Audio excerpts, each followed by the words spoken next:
but you must use both eyes. It's because in Judaism there's tradition and big on tradition, right?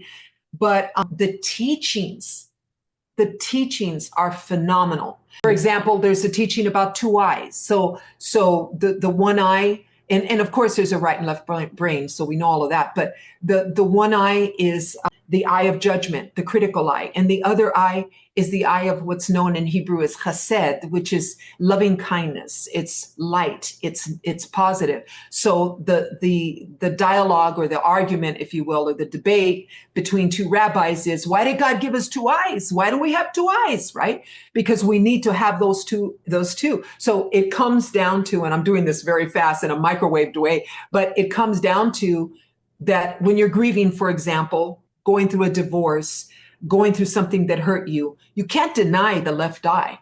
You have to see it. You have to use your lens. You have to use that, but you must use both eyes.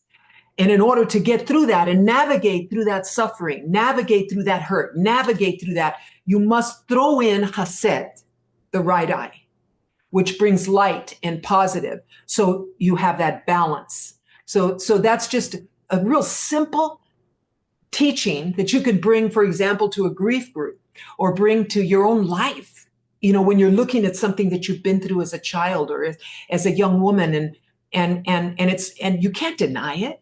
So you don't close your left eye. You can't deny you went through this, and it was dark and it was hard, and maybe you're still navigating through it, but there's some light there. And so you throw it in and you bring balance. Everything's about balance, right? That is exactly the thing. It's spirit. Everybody we've talked to recently, we're talking about this yesterday too, is so hungry to talk about God. And I use the